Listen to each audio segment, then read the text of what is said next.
Pag-uusapan pala tayo sa Sabado. Yung art ko nadala ko na kagabi sa Centro Leona Galleria Museo. Yung ano yun gallery na nakadikit yun sa Infant Jesus Academy ng Marikina. Bali nasa Ipil Street to, Marikina Heights.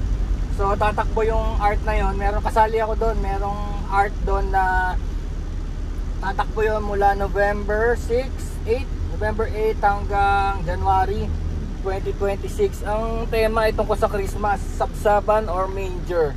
So nandun ng mga si Infant Jesus, Baby Jesus. Siyempre sometimes kung expand nila ng mga artist yung Sabsaban, magkakaroon doon na si Mama Mary and Papa Joseph, and of course the three kings and the shepherds and the animals, ganun. So iba-ibang medium, may bato, may assemblance. Yung sa akin, yung assemblance, yung found objects, pinagdikit-dikit. Si Master Ding Royales, alam ko bato bato yung gagamitin niya. Tapos nandun din si Master Anthony Handusay. Ewan ko sasali si na Master Marion Timtiman kaya sila Grace Corpus, sila Ted Kamahalan. Hindi ko lang sure kung sasali yung mga yun, pero maraming artist. Si Melchor Sabarisa, alam ko sasali yun. So masaya yun. Nandun ako siguro mga 1 PM pa lang, nandun na ako. Kasi kahapon nandun ako tutulong sana ako sa paglagay, pag-curate, ang tawag na pag-curate. Kaso wala pa si Master Ding tsaka si Attorney Eric Malyonga kahapon nung dumating ako Doon tayo sa ano pa naman yun sa Sabado. So palagay ko may time pa naman sila para ayusin yun. And of course naisip ko nga rin baka mahirapan ako kasi syempre sa trabaho 12 hours na ako sa work. So hindi ko rin sigurado kung kakayanin ko kasi natulog din ako kahapon 2 PM tapos hanggang sa gabi, hanggang mag-alas 12 na ng gabi. Tapos pagising ko parang pagod na pagod pa rin ako.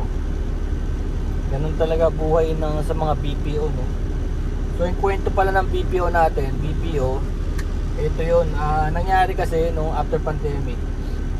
Of course sa mga racket ko naman, vlogging, nung program ako, diba, nagba-buy and sell ng mga condominium, ganun, mga sasakyan, gamit.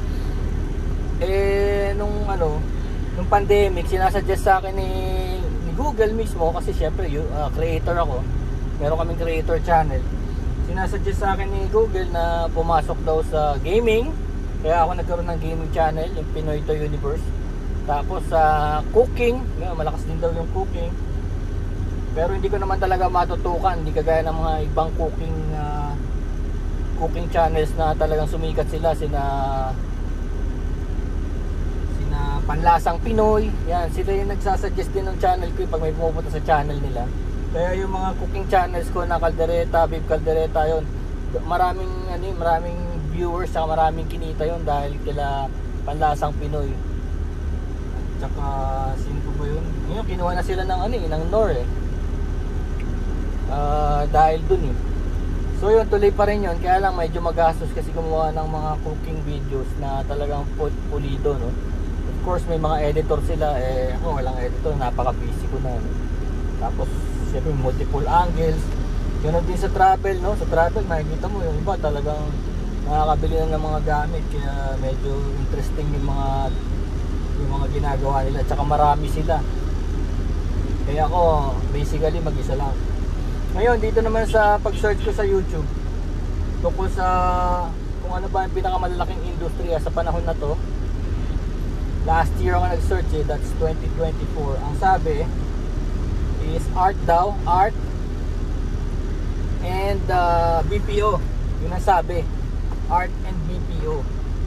Kaya nangyari ngayon sa art, nakilala ko naman sina Tim Burke, sina Anthony, sina Ding. So na-inspire din ako sa mga ginagawa nila. So nagtayo rin ako ng sarili kong gallery kasi may bakante ng mga space sa bahay.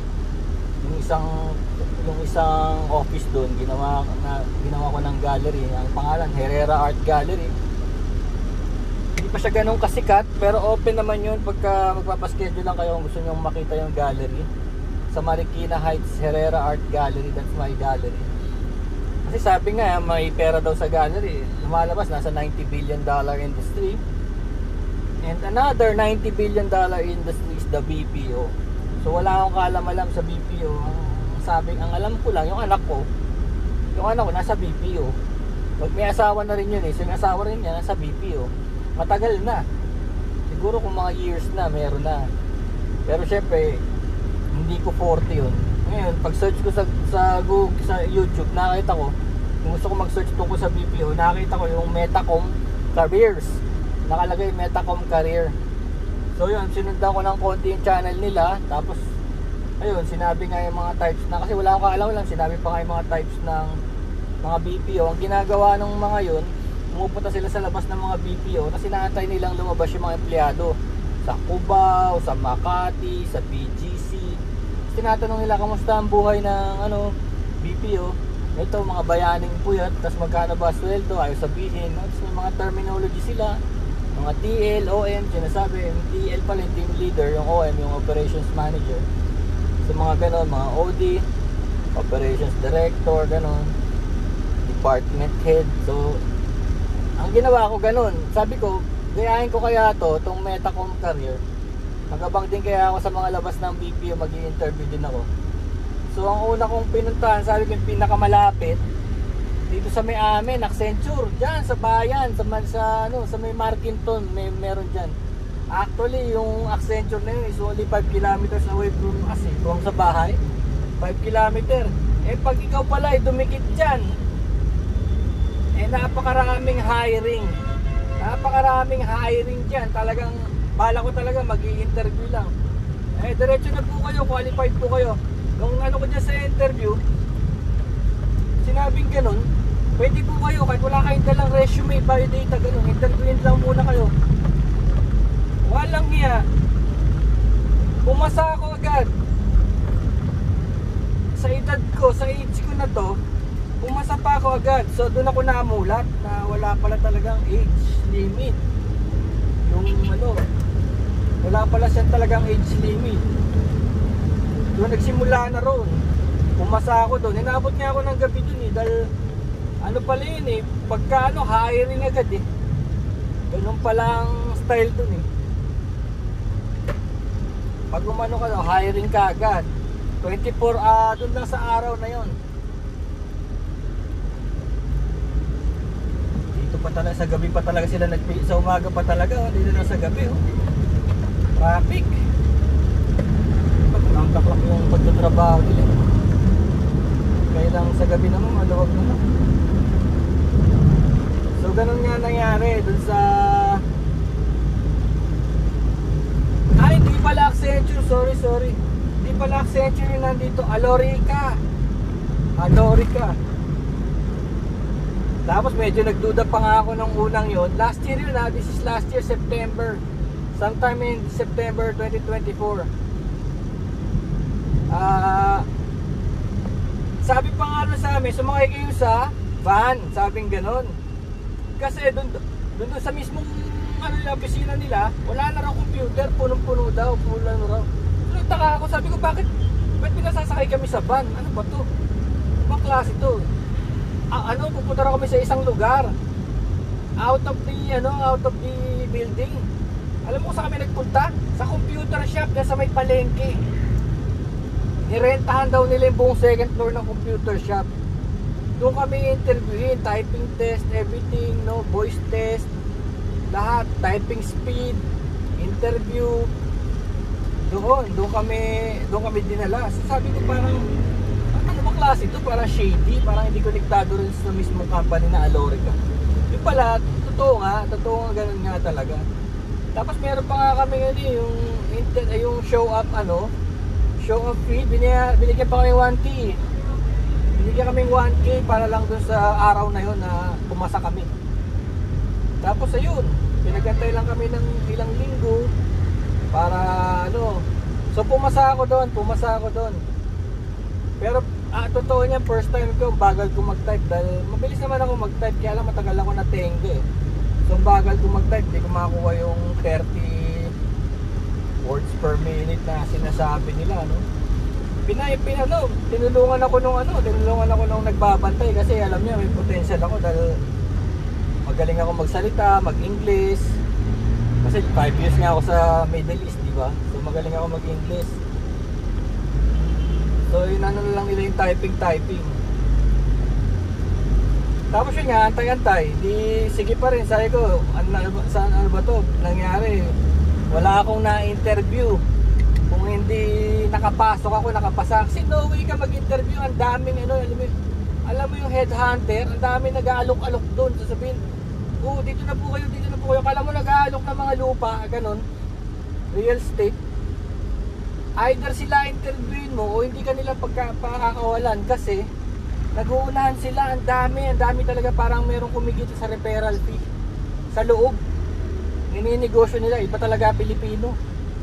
Tignan mo whole year round sasabihin ko sa inyo, sa dami kong pinuntahang BPO, whole year round naghahanap sila ng empleyado. Referral fee, sign-in bonus up to 30,000. Upon regularization nga lang yun. So mag-aantay ka pa ng 6 months. No, yung iba naman staggered. Minsan makarating yung tao mo ng 1 month, meron na 3 months, meron na. Ganon, may 5K ka na kaagad pag tumagal ng 1 month. Pero yun na napansin ko, lagi silang nag-hiring. Tapos, pag sinearch mo naman sa internet or ChatGPT, sabihin, meron daw something wrong with the company kung lagi siyang always hiring. Kasi, ChatGPT to hindi sa akin to.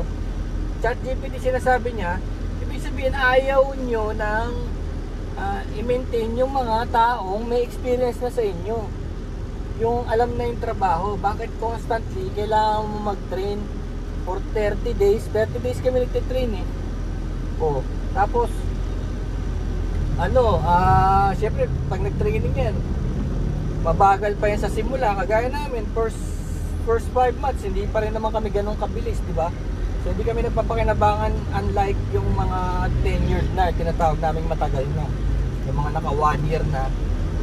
So ganun ang kwento doon. Pero ganun pa man, yung company is always hiring, no? Hanggang ngayon sa amin, dyan sa pinapasok ko ngayon, lagi kaming open and always for referral. Pero napapansin ko lang din na sa loob, yung referral ko hindi nga na kinontak Ibig sabihin, may nangyayari sa loob kaya hindi nakakarating yung mga referral na tunay na nagre-refer. Nangyayari tuloy, tinatamad. Kasi mismo sa loob, may kumukuha ng ibang referral. Kaya hindi tama, di ba? Kasi unang-una, kumpanya mo na yan empleyado ka na sa kumpanya Bakit ka kumukuha ng parang nakikibakas ka pa dun sa kita, sa sales, parang gano'n. Di ba? Usually hindi, pinaubaya mo sa mga ahente yun yung mga kita sa sales. Ganito rin sa referral Dapat yung mga referral na kinikita, tigalabasan na kumikita, hindi yung tigaloob din. Kaya nangyari, tinatamad na yung mga ahente na maghanap sa labas, no? So, gano'n ang nangyaring nakikita ko. Sa lahat yata ito diba? Lagi silang hiring. So, tapos tayo sa Alorica, hindi ako natuloy doon kasi okay, nakuha ko yung 1K, binili ko nga ng yellow cab pizza. So, nangyari, nagpunta uli ako sa SM Masinag. Doon naman ako naghanap ng meron daw doon sabi. Di pumunta ako. Meron nga Teleperformance Masinag ang tawag. So bagong BPO na naman to, Teleperformance. Ganoon na naman. Ewan ko ang daming pila, no? Ewan kung tingin nila sa akin senior na basta ang daming pila mga kabataan kasi alam mo rito ang requirement is yung makatapos ka lang ng high school o old curriculum tawag nila makatapos ka ng high school, old curriculum ayun. Pwede ka nilang kunin. So sabihin talagang batang-bata, 18, 19, 20 ganun. Simula na yan. So yung iba, hindi na nag-aaral. Yun lang disadvantage na nakikita ko. Hindi sila nag-aaral, hindi na sila tumutungtong ng kolehiyo kasi kumikita na ng pera eh. Yun lang nakita ko. Kaya lang, maganda rito, open siya sa lahat, on all ages. So, ayun, pina-interview ka agad ako. Eh, syempre, sa dami na ng kumpanyang pinasukan ko, di ba? Sanay na ako sa mga interview. Tapos meron pa ako mga hinahawakang mga tao. May business ako dati, di ba? Web design. So marunong din akong mag-lead sa electronics. So pumasa ako ron, teleperformance. Tapos tinanong ako, anong prefer mong account? Sabi sa akin. Sabi ko, I have no idea. Wala akong idea kung anong account. Sabi ko kahit ano. Siyempre, ang lakas ng loob ko eh. Dahil unang-una, galing ako Middle East, mag-isa lang ako sa bahay. Kumbaga, parang 5 taon ako doon at parang nadaanan ko na lahat eh. Parang actually excited nga ako eh sa mga bagong kasi dati wala naman yung BPO. Dati ang mga side kung gusto na maging working student, ano ba, Jollibee, McDo, di ba, service crew. Tapos nung time namin, mga 80s, hindi ka pa nga bibigyan ng 8 hours eh, bawal eh.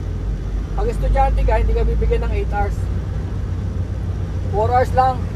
Part-time lang kasi alam nila mauubos ka eh. Hindi ka gaya ngayon, may kasama kami estudyante sa call center. 10 oras na sa call center, estudyante pa. So mapapabilib ka rin sa mga ganun, ano? Nagagawa nila, nakakayanan nila. Sana yan lang. Puyat na puyat, tapos diba? Puyat na puyat sila, tapos ganun pa.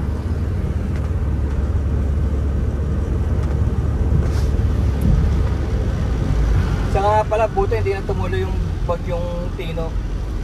Mainit nga eh, no? Mainit. Hindi na siya tumuloy pero nakita natin sa Cebu, baha. Diba? Mga bahay, lubog na lubog kahit na yung mga magandang bahay. So yun, nangyari, balik tayo sa teleperformance. Nilagay ako sa healthcare account. Voice. Ibig sabihin ng voice, tatanggap ka ng tawag galing sa customer. Eh syempre hindi ko naman alam yung healthcare. Sabi ko nga maskiyado, wala akong kaalam-alam. Yung pala yung healthcare na yun, mga pala yun, mga insurance. Insurance pala ng Amerika yun, na parang mandatory sa Amerika na hindi ka pwedeng walang insurance. Hindi ka gaya sa Pilipinas, di ba? Tawas-tawas lang, ganun. Kaya dahon ng ganyan, dahon ng alugbate, yun na yung mga gamot natin eh. O kaya dun sa sa paid healer, doon hindi, kailangan meron kang insurance. Kaya halos lahat ng nila required mag-insurance. Eh tapos may oras lang pala yun. Eh tama-tama pumasok ako September. Ano lang pala yun, from September to January next year, at most February. So tagsaan yun, isipin mo, buong populasyon ang pinahawak sa amin, limang estado, parang 5 bayan, ng Metro Manila. Isipin mo yun, pinahawak sa amin, grupo namin mga 300 kami. Araw-araw tawag yun, galit kasi sa sobrang dagsaan nga, minsan daw yung iba sa kanila 6 na oras na sa telepono. Hindi, siyempre pagpatong sa amin, galit na. Tapos, ang masaklap tayo nito, pagpatong sa'yo, syempre yung mga tao, may style. Alam mo, pag tumatagal sa mga ganyan, may style na eh. Pinapasa ng pinapasa. Pagtawag ng call, papasa sa language translator, kung saan-saan ipapasa, sa billing, sa pharmacy, para lang madispatcha. Hindi naman actually para tulungan. Dinidispatcha lang nila talaga para meron na naman silang bagong tawag, no? Ganun ang mga style. Napakarami. Tawag ko nga sa mga tao minsan yan, mga survivor eh. Hindi naman actually ginagawa yung trabaho. Para ngayon, sige, pumunta ka sa mga website na kunwari may bag, sabihin mo yung website ng BIR, ng ganyan. Tingnan mo kung meron kang servisyo makukuha dyan. Papaikot-ikutin ka lang. Sabihin, punta ka dito sa website, punta ka dito sa AI robot, gano'n. Tapos babalikan ka ng AI robot, di ka na babalikan nun. Ididispatcha ka na lang na ididispatcha. Kaya lumalabas, tatawag ka sa customer service, wala ka namang napapala. No, naging norm na 'yon kasi yung mga call center sometimes ang usapan lang pala sa mga call center is resolve the issue, no? Resolve the issue, yun ang usapan dun. Eh syempre, kahit na hindi maganda usapan nyo, hindi mo naman nasagot yung tanong ng customer, resolve pa rin na issue yun. Ganun pa rin ang ano nila, palalabasin nila, resolve issue, diba? Kahit nabagsakan mo pa ng tawag yung tao na yun, diba? Pero hindi naman natin sinasabing gano'n ang ginagawa nila. Kaya lang, minsan gano'n ang bilangan. Minsan naman yung iba, sinasabi nila yung satisfactory na lang rating. Pagka yung customer natuwa at nagbigay ng positive review. Tingnan mo yung mga Lazada, Shopee, di ba? Mayroong mga review na ganyan. Yung mga positive review. So gano'n ang nangyari. So yung healthcare na yun, ganun nga. Parang araw-araw, parang may gera, no? Yun ang naano ko sa kanila. Parang araw-araw, may gera. Doon ako kahit na matigas na ako, doon ako nakaisip na, alam mo yun, natatakot kang pumasok, parang nag-anxiety ka kasi alam mong may sigawan na naman nagaganap. Tapos ang matindi nito, minsan may isang customer ka, abutin nyo ng 30 to 1 hour, usap lang yun, paulit-ulit. Lalo na pag nakausap ka ng mga yung mga senior, kasi yung mga senior sila yung nangangailangan ng mga healthcare na ganyan eh. Pag nakausap mo yun, ako, sabihin sa'yo, ang kulit. Para bang, mas meron din mga taong parang naghahanap lang ng kausap na pinaiikot-ikot ka lang. Wala naman talagang pinatutungan yung usapan yun. So iba naman yung parang may gusto lang silang sigawan, laitin sigawan, gano'n. O, pag napatapat ka doon, hindi ka bibitawan kasi hindi mo nga pwedeng bagsakan eh. Ang kukulit, pag napunta ka doon. Tapos alam mo, makikita mo sa account nila kung ilang taon na sila, tsaka kung anong sakit nila. Kuha mo kung anong sakit nila kasi nandun yung mga medical records medication, ganun eh. Kaya magigauge mo na kung bakit ganun siya yung kausap mo, bakit siya ganun, bakit siya naninigaw, bakit siya galit na galit, bakit siya moody, no? Yung iba dun talaga nag-iiba ng mood. Yung sabihin mong masaya siya kaya maya-maya malungkot na, maya-maya iiyak, maya-maya tatawa, maya-maya takot, tapos maya-maya matapang. Meron talaga palang ganun. Talagang may mga episode. So yun yung nakita ko, mag-age mo siya. Yung iba naman medyo masaya pero mas madalas yung hindi maganda. Tapos syempre dahil business yun, let's say itong hospital na to, itong hospital na to may website, bagong website niya, di ba? Sasabihin mo pa yun kahit na galit na yung customer. Hindi mo siya pwedeng bitawan hanggat hindi mo nasasabi yung website na yun. Kahit na hindi na angkop, no? Tingnan mo nga naman ng tao, no? Kahit hindi na talaga angkop, bigla mo lang ipabanatan na habang galit na galit siya, ipitin mo, titira ka ng mabilis na salita para masabi mo lahat ng kailangan mong masabi ayon doon sa pinilalagay ng quality control, no? Quality people. So dahil sa quality, parang ang tanga doon, hindi na ang pinagsasabi mo pero kailangan mong gawin, no? Yung parang galit na, minumura ka na, bigla mo sasabihin, is there anything else? Tapos di mo na nakaantayin yung sagot niya kasi baka ibaba niya o magmura, no? F you, bag, hindi mo na antayin niya, is there anything else? Please visit our website, www, ganyan, healthcare.org, ganun. Ipilitin mong sabihin yun para lang. Tapos pag may iaalok ka pa, let's say sabihin nila may gamot na bagong iaalok mo pa yun kahit galit na. Bibilisan mo kasi kailangan pumasok yun sa recording bago bagsakan ka ng customer dahil galit na dahil kung ano-ano ang pinagagawa mo. Magtatanong siya ng mga solusyon sa healthcare niya, ikaw naman binabanatan mo siya ng mga advertisement, diba? Tapos nasabihin mo pa, bandang uli, may survey. There will be a survey after this, ganyan. Please find some time, ganyan, click ganyan. Kung ako talaga mabibuisit din ako. Pero ewan ko, ganun ang mundong ginawa natin eh. Kung bakit naging serbisyo yung ganitong style, no? Kung bakit naging serbisyo. Bakit natin tinawag na serbisyo yung ganitong klase ng magtawag, no? Pero yun gano'n na nauso Kailangan talaga merong quality. Kumbaga meron kang, hindi basta usap to, meron kang pini-please na supervisors, no? Mga leaders mo. Tapos yung leader mo meron ding boss yun, di ba? Kailangan gawin yung trabaho nila para sa boss nila. Tapos merong nagbabantay na quality assurance, no? Mga tao sa quality. Binabantayan lahat ng sinasabi mo, binabantayan lang ang ginagawa mo, tapos hinahanapan nila ng mali para maitama. So, nandun yung mixture na yun, no? Parang dilemma na yun. Kasi pag na-markdown ka o ano, kasi tinatawag nila pag may mali ka sa proseso, pwede kang matanggal. Ganon. Yung mga taong, alam mo na, may mga tao talagang mahal na mahal yung trabaho nila, ayaw lang apply ng apply. Kahit bata pa, ganon. Matatakot sila. Minsan, weekly, may nire-review sa mga ginagawa mo, no, weekly. So, yun yung buhay na yun, dun sa kabila, sa healthcare na yun. Pero syempre, dahil nga mature na ako, wala akong sinisisi, no? Hindi kagaya ng mga medyo bata-bata na murahin nila ng murahin yung mga pinanggalingan nila. Pero actually, nung time na yun, tinanggap sila ng maayos, binigyan sila ng trabaho, binigyan sila ng pera, di ba? Pero actually, wala pa naman talaga silang tinapos, no? Wala pang pinaghirapan sa buhay. Hindi sila naghirap sa magiging expert sa isang field, no? Kagaya ng engineers, so doctors, gano'n, architects.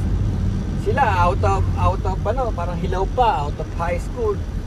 Nandun na kagad, nakikipagsabayan na rin sa mga matatanda, and nagiging independent. Kaya yung iba nagmamalaki na sa pamilya, malayas na, susulo na, di ba? Bilipin na. So gano'n na nakikita mo, kasi nakikita nila na parang this is it, habang buhay ko na to. Gano'n na mga nakikita nilang scenario doon. So nakikita niyo yung mga good and bad, ano? Ngayon, eto dito sa presently, siyempre maganda siya kung sa maganda, no? Kasi unang-una, libre kami pagkain dyan. Saka maganda ang facilities, kasi itong pinasukan ko ngayon, kung sa facilities lang, number one sila sa dinami-dami ng mga BPO, sabihin natin top 100 na BPO. Number one sila sa facilities, kasi meron kaming mga dyan, yung mga building namin, yung mga floors namin, may tema, may team, may Atlantic, ganyan, merong forest. So binabago-bago yun, kaya mga facilities namin maganda, no? Pero syempre computer namin, hindi naman binabago lagi yun, medyo luma pa rin, pero gumagana naman, kaya naman niya yung trabaho. Tapos libre kami pagkain, kasi naniniwala yung may-ari na sina Boss Bryce na kailangan yung pagkain talaga as motivation. Tapos may mga gym, kasi triathlete na sina Boss Bryce, may mga liguan, no? So lahat yun, nila yung balanced lifestyle. Yun nga lang, sa lahat ng mga ganyang BPO, ang lalamig, ang lalakas ng aircon, kaya talagang madi-deep freeze ka. Puro kami lagi naka-jacket, pero ng namin dyan, para kaming karne. Hindi lang dito kahit na sa dati ko pinanggalingan. Tapos naman yan meron naman tinatawag na work from home, yung nagtatrabaho sa bahay. So kung gusto mo ng ganang alternative, yun, magsiset up nga lang naman ng facilities, ng kwarto, yung walang storbo, internet. Kung mag-aircon ka rin, magbabayad ka ng kuryente mo, diba? Hindi naman babayaran ng yun, bigyan ka lang na subsidy around 2,000 yata pandagdag sa internet tsaka sa kuryente. Pero sa bahay ka na, so sabihin hindi ka na nata-traffic, tapos yung temperature makakontrol mo. Yun nga nagustuhan ko Tapos maraming klaseng account to. Merong account na hindi lang puro voice to, meron ding mga account na walang voice, yung email lang, email at saka chat. Yun, napunta ako sa email ngayon Yun yung ginagawa namin, sagot lang kami ng sagot ng email. So yun, pag pag email, tinatawag doon non-voice. Tapos daldalan lang sila ng daldalan, may kumakanta, gano'n. Kasi nga walang voice eh. Yun nga lang, may mga katabi kami na nagpo-voice. So pag maingay sa non-voice, naapektuhan din sila kasi yung minsan naghahalakhakan na eh. Yung sa non-voice, mga email, chat, naghahalakhakan na eh. Tsaka pag kumakanta, malalakas, may nagsi-second voice pa, gano'n. Parang hindi na rin appropriate eh pagka yan napansin ko. At marami pa yan eh. Yung tinatawag na meron din moderation, no? Meron din kaming site na moderation. Yung moderation naman, pina-plug down mo lang yung mga inappropriate na video na sinasubmit sa Facebook, ganyan, sa Instagram. Yun, ipa-plug mo yun. Baka merong porn, merong patayan, saksakan, may gore, may blood, no? Iyaano mo yun, ipa-plug down mo. Ang tawag doon, content moderator, content moderation. Yung sana gusto ko eh. Kasi parang madali lang sa akin. Kasi meron pa isa yung tinuturuan mo yung AI. Yung mga chatbot, tinuturuan mo maging matalino. Saka tinuturuan mo makaka-recognize sila ng mga bagay-bagay. No? So yan muna ang session natin regarding sa BPO. Tuloy na lang natin next time. Touchdown na. Touchdown.